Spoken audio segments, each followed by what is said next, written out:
What is up, guys? Today I'm going to be doing a buy unboxing. Most likely this video is going to have some sort of super ultra clickbait title. Like, let's see. I was thinking, did I get hosed buying Pokemon cards from Japan? Something like that. So by the time you click on this, it probably does have that title. And welcome to everyone who's from E4 watching this. If you're watching this and you're not from E4, I don't know who you are. Why are you watching my video? Get the heck out of here. Shout outs to a couple people. Shout outs to SM Pratt for having the best Pokemon related Patreon in the game right now. Definitely go check that out. If you are at all interested in collecting Pokemon in an intelligent way that doesn't waste your money, if you don't care about money and you're a true collector, it will still help you get more cards. So I really recommend that. Let me open up this box. This camera's going to be fixed. It's going to be stuck there. It's not going to be moving. But we've got a few sub boxes inside of this main box, a few envelopes, because this is a consolidated package from Buyee. If you've never used Buyee or Mercari before, they're basically like a Japanese Craigslist, eBay sort of deal, where you can purchase pretty much anything, but you especially can purchase Pokemon cards, because if you didn't know, Pokemon is a Japanese franchise, and of course, it is the place where it is easiest to get a lot of Pokemon cards, especially Japanese ones. So I have a ton of envelopes here, like a ton, because this is probably, I would say, 2 to 3 months worth of purchases from Buyee. I'm just going to start opening these up and talking about what it is that I bought. I am probably not going to be discussing prices in this video, because I think that's kind of boring personally. But I will probably talk about why I bought the things that I bought. And the answer, unsurprisingly, 90% of the time is going to be, I thought they were cool and I wanted them for my collection.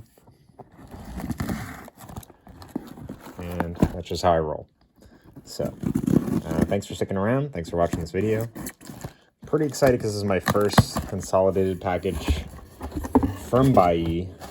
I accidentally clicked C-Mail on what was supposed to be some Kanazawa Pikachus and some Grand Prix Charizards.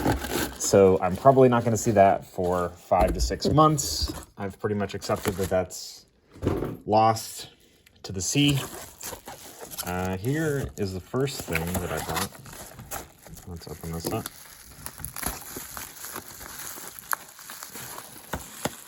But this I bought FedEx on. I corrected my mistake, and so it came in about a week. All right, here is the first thing that I purchased. I believe this is the Satoshi versus Team Rocket battle decks. It's got a lot of unique arts. Very cool. I just wanted one for my collection. I'm going to keep it sealed probably.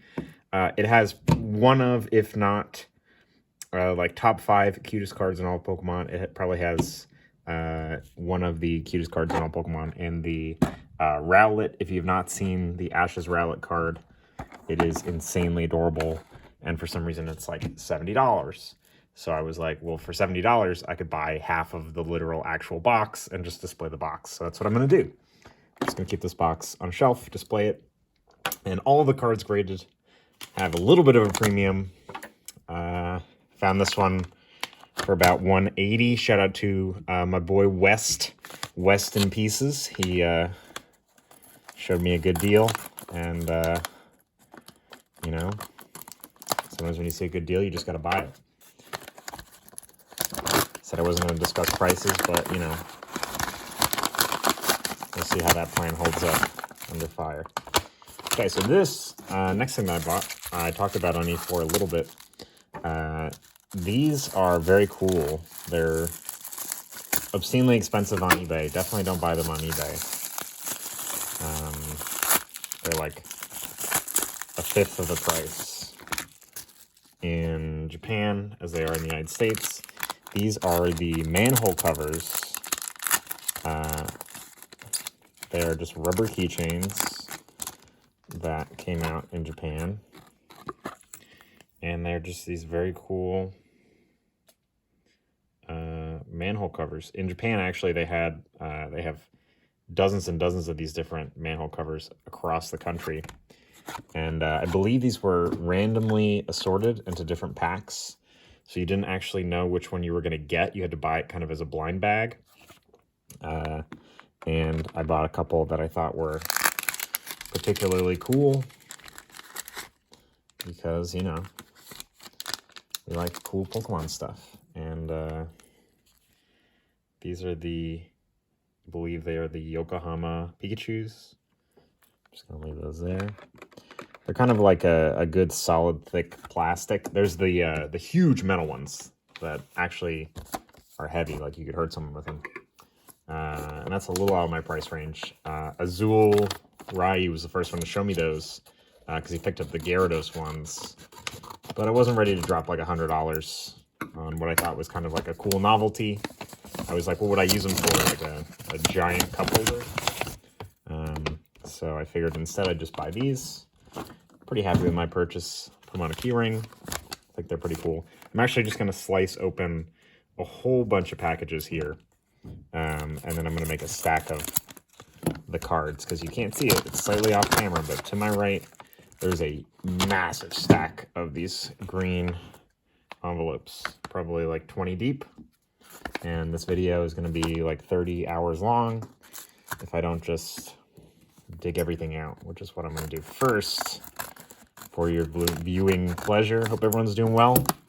Hope you are finding those deals. Hope you are finding collection goals that make you happy. I think that's really the most important thing these days, is buying stuff that makes you happy, as opposed to buying stuff because maybe you're afraid they're all going to be gone before you can buy them, like you're FOMOing, you know, if you're missing out. You know, as much as I do that, just like anyone else, you know, I just bought the Silver Bible after Scott's video talking about what a good purchase that is. But I am happy to say that most of my purchases are pretty self-driven. They're just based on things I want to collect, things I'm interested in personally after doing some research. And yeah, they're things that I am happy to own, regardless of whether they go up or whether they go down.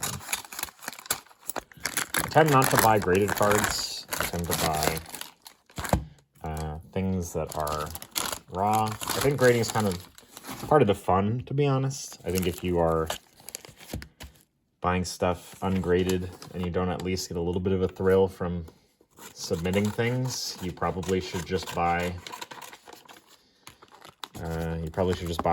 pre-graded, because otherwise you're missing out on some of the fun. If that part really genuinely doesn't interest you, then you know, I just would recommend you not do it, right? There's a lot of great sellers out there who sell graded cards, whether you like PSA, CGC, BGS, whatever, and they'd be happy to take your money if you want to not gamble with coming back with a PSA 7 or a CGC 8.5, whatever. But almost at the bottom of these packages here. I'm going to be showing off some of this actual stuff soon. Thanks for sticking with me. Again, didn't expect this video to be too long, but, you know, I've been buying a lot of stuff. I have been really enjoying Baiyi and Mercari for what they are. I think they are just a really great way for anyone in the West to get access to cards at prices that we can't get access to them here. eBay really feels like an incomplete sort of marketplace if I am really looking for a card, looking to see what's available. Nowadays, if I just check eBay and I don't see any copies on eBay, it is fantastic to be able to go to Buy and Mercari. And there's a whole bunch of other sites that all these other tryhards on E4 also use, but those are my main two, and I haven't been disappointed yet. So I think this is another one of the keychains that I picked up. This one, very cool. Shout out to Gengar Brigade. This one is a very nice Jolteon. This was also my entry in the purchase under $10 contest on E4. Pretty nice. Comes with a little card. I assume if you scan that QR code, something will happen. We'll never know. All right, this looks like our first actual card. Japanese sellers tend to just package things very well. I'm very rarely worried about things being damaged in transit. If anything, you're most likely purchasing something that probably already was a little dinged up and maybe you just didn't look closely enough at the pictures. And if that's the case, then, well, there's not much you can do. So let's make sure to sleeve this guy up.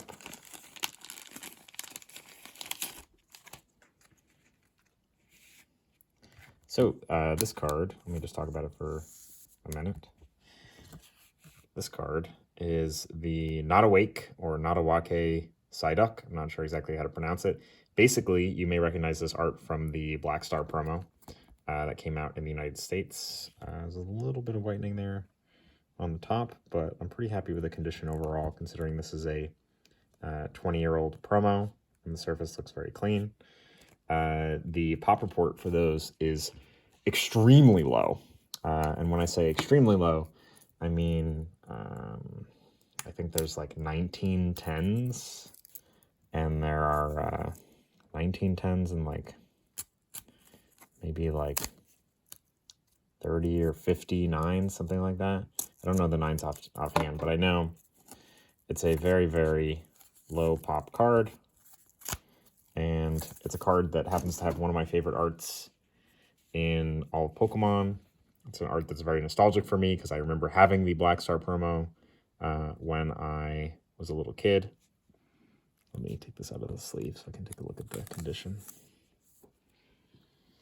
Yeah, this one's a little dinged up. Looks like it would be a nice binder copy though. Some of these I paid more than others. I'm genuinely not that concerned about the condition on these. Would love to have just like a whole binder page of 9 of them. Just because I think the art is great.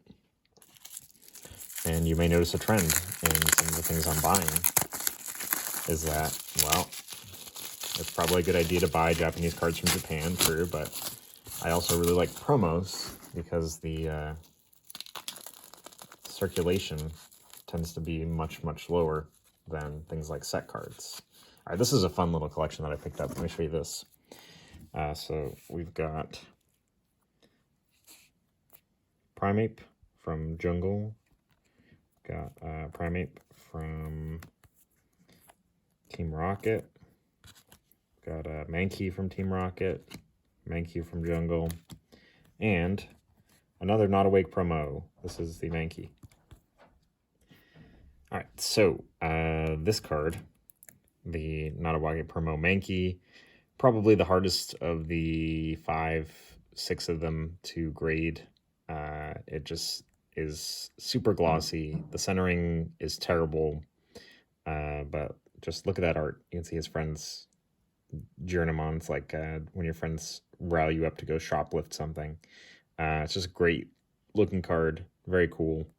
Definitely one for the collection, and picked it up at a very, very good price. So good, in fact, I don't even mind that it's got a little bit of damage at the bottom. And the reason that I was able to pick it up for so cheap was actually that it was listed in this like small collection set, and you had to scroll to page 2 or 3 of this little mini collection to see that there was this card included, which was pretty neat. So I remember to always look deeper in those kinds of listings. Let's see what else we got. Yeah, the Mankey has some obnoxiously low population. It is very, very, very finicky.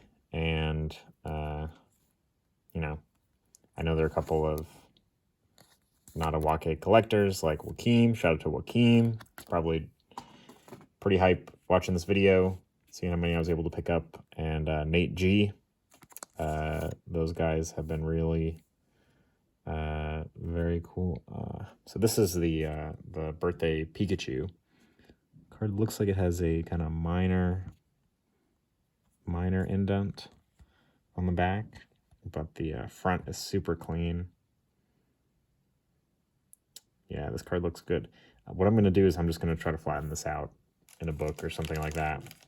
And then after that, I'm going to send it off to CGC, where instead of PSA automatically giving it like a 5 or something like that, because it has like a minor sort of, you know, some sort of a minor defect, I feel like it'll be graded a little more fairly. Just my personal feelings. All the grading companies are good. All the grading companies are bad. If you only use one of them, then you're probably missing out on something or making some kind of a mistake. I currently have cards at all 3, and I think that's kind of the only way to go, depending on what it is you're grading. All right. So, interesting packaging here. One was in a CD case. This is, as you may have noticed, there is a trend in my purchases. What I like to do is just find a card that I really like and I'm interested in. And then once I find a card that I actually like and I'm interested in, I'll just try to buy a whole bunch. And from that whole bunch, hopefully I'll get some high grades. I'll get a whole bunch for my binder, enough that I don't have to worry about having doubles or duplicates or anything like that. And wow, that one's clean. Perfect. Really happy with this one. Wouldn't be surprised if I paid for some of these double what I paid for some of the others, because I know I got 1 or 2 of these for a total steal. But yeah, our little collection of Psyducks is looking pretty good. Got all those chilling over here. And we have a few more things. I'll show you this next. This is, I was very happy to see this, and I bought it immediately. So you might say, well, where the heck do these Psyducks come from? And this is my answer to that question. So this is the manga that I believe is colloquially known as Not Awake, Not a Wake. I've heard every pronunciation. And the very, very cool thing about this manga is that it actually still has the card in there, still has the Psyduck sealed in there. I'm going to leave that in there for now, but that is very hard to find. And even though these cards come in a very broad variety of conditions, it is very cool to have a like super classic manga that I will attempt to read later. And obviously it features Psyduck, so that's pretty cool. All right, so that is the Not a Wake Psyduck book. And I picked that up for what I feel like is a real steal, so I'm pretty happy about that. And looks like we have a few more cards here, but we're definitely coming to the end. So if you're like, wow, this guy sure does talk a lot, then thanks for hanging around. Thanks for hanging out and looking at the weird stuff that I'm buying. You know, I always think it's interesting when I see other people's openings and I see promos I've never heard about before, or I see cards from sets I've never even heard of before. You know, like seeing a lot of people lately with those black-white secret rares. Those are pretty cool. So hopefully this video, at the bare minimum, showed you one card in particular that is worth grabbing. So this one definitely has some pretty heavy surface dents on the back.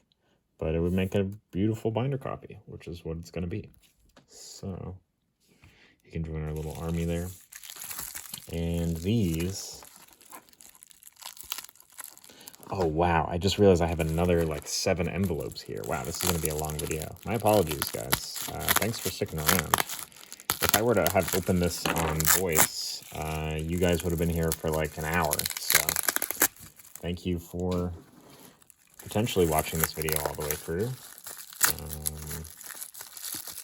Try not to damage these cards as I open these expeditiously, slightly quickly, so that you are not exhausted. Let's see. All right, so this is the first half of these cards. You can see there's a Golduck. This is my first vending card, actually. Pretty excited. I love that set. I love the art. Love these old backs. And any guesses what's in here? I don't think you get any points if you can guess correctly what is in this one. I think at this point you should already know. I probably check Mercari and Bai once a day for the keyword not awake, just translated into Japanese. I know Joaquim probably does a similar thing. I link him a lot of the ones that I just don't maybe currently want to purchase. And he and I have kind of come to a ecosystem sort of understanding. But here are some Psyducks. Got the Rocket Psyduck. Got Neo Psyduck. This move is Flipper Splash. I've got the Fossil Psyduck, and we have, of course, the Not Awake Psyduck. This one is very minty, and I know I picked that one up for Steel.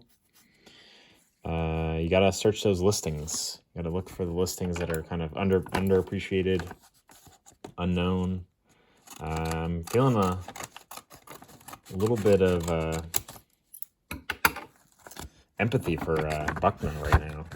He films these like 30-minute, 1 hour long CGC return videos, because this video is probably approaching 20 minutes now. And I hope that the 5 of you that are watching this, that I made this video for, are still entertained, because I'm entertained. I'm opening my stuff. I get to see whether all these cards that I bought are actually in the condition as advertised, whether they were a beauty product or whether they were not. So, got a little small envelope in there. Whether they are a beauty product or a please advise, use for play sort of deal. You know, if you are a frightened seller, frightened buyer, please do not buy. Try not to be a frightened buyer. I try to just get stuff that I like and worry about the condition later. I'm going to open a few more of these envelopes quickly so then I can show them on camera.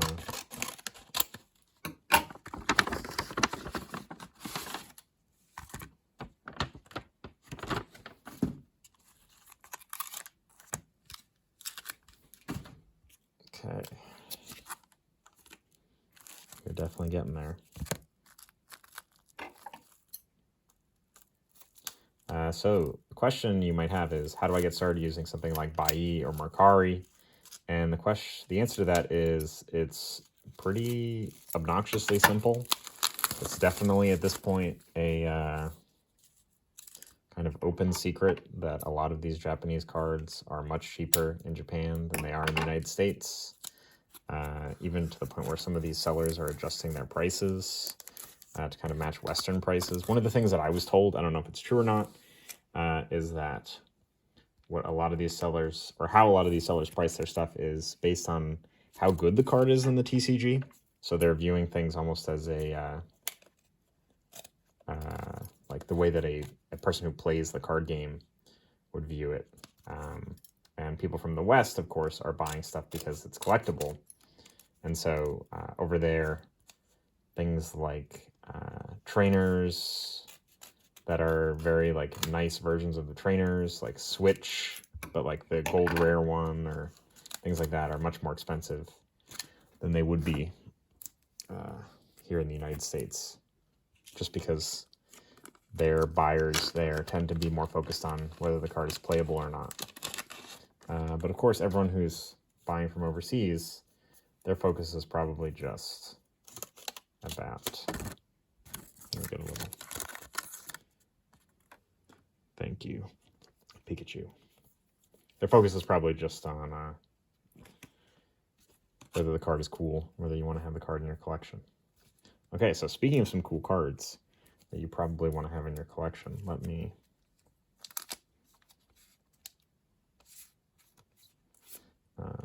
show you these. I want to kind of show you all at once.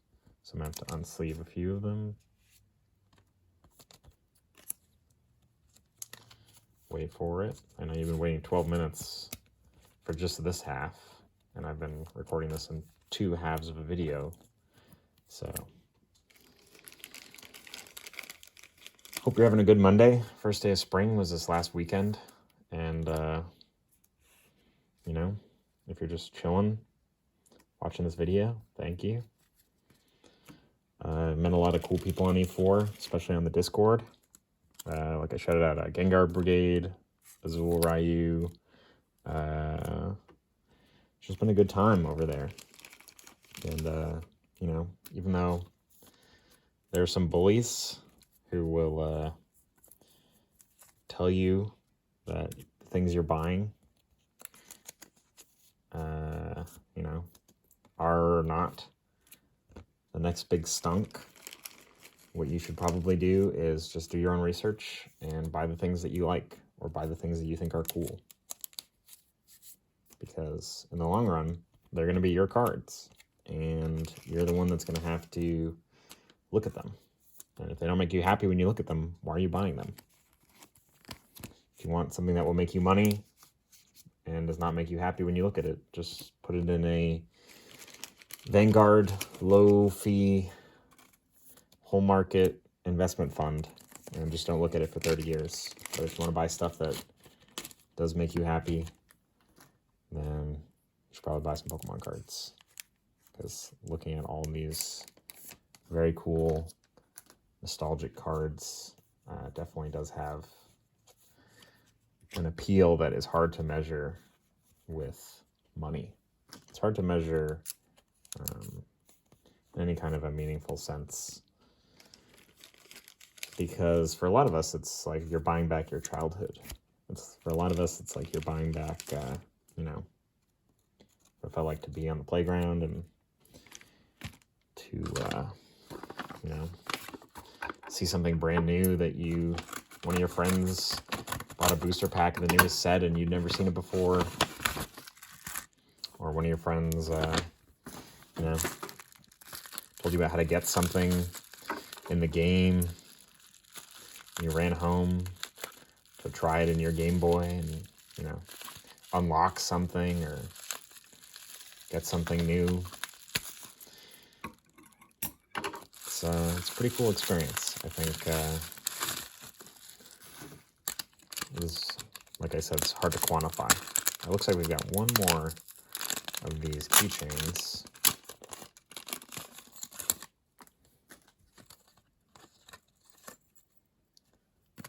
Here's the QR code. If anyone wants to scan that, tell me what's on it. This one is a Vulpix and a Chimchar. This one was pretty cool. Put that over there. And okay, so we've got a few things to show off. All right, so this is these arts are not exclusive, but they are exclusive in foil to this Heart Gold Soul Silver set. I think you got one of these cards for winning a couple games at your locals, and there were also lottery cards that were just given out. Don't get excited when you hear the phrase lottery cards. Those teddy bears are so cute. Thinking that they're super uber ultra rare, because they're not that rare. but I thought these were like very definitive illustrations of the starters from Gen 2, which is my favorite generation. And I bought a couple sets of these because I want to grade them and I want to display them, because I think these guys right here, for me, that's where it all started. And I just think that's neat. And to round it off, I want to shout out my boy Edison Menace on E4. Just for him, I will flex for how much I bought these for. I got these 3 gold first place victory medals for $70 each. $70 each. So there you go. That is a shout out to Edison, who's a big stonker, big flipper. You know, he's a good guy. And yeah, that's pretty much it for everything that I purchased on Buy these last couple months. I got a whole bunch of these Heart Gold Soul Silver promos. I got these victory medals. I got all these binder cards, the Psyducks and the Mankeys. Still missing a couple cards for the Not Awake set, but I'm not stressing out about it. Like, is the Jinx gonna stonk and become $1 billion? Probably not. Is the Hoppip gonna become $200? I don't know. It's pretty expensive already, to be honest. But I just bought the ones that I liked. I wasn't really peer pressured into buying the whole set yet. But this Pikachu, I think, was a good deal. I paid a lot less than some people are asking on eBay. I think as long as the price is something that you're personally happy with when you're buying Pokemon cards, then you are very rarely going to be steered wrong. And some of these Psyducks are pretty clean. And, you know, I already have 3 copies. I have 2 already away at CGC. Some of these are going to become binder copies based on the dings. Others are going to get sent off. And, you know, I just like these cards. I think the art is great. I think they're very cool. They're beautiful things to display. I was very happy to pick up this book. I'm going to, you know, have a lot of enjoyment looking at that and reading that. And my final conclusion, for those of you who stuck around for the full 30 minutes, is, you know, you should probably pick up one of these before they're $500. Yeah. But have a good one, everyone. Thanks for watching. Thanks for listening. And probably won't do another one of these for a couple months at least. It's going to be a while. I got to let the old wallet recover. And, you know, it's been a good time. It's been fun. I'm happy to have these cards. I'm happy they got here safe. And I'm happy, you know, with my purchases, which is all you can say at the end of the day. So, you know the deal. Let me know how you feel. Comment below in the comments. Feel free to subscribe or not. You know, tell me which cards suck. Tell me which things you're picking up. And, yeah, that's all. See you guys.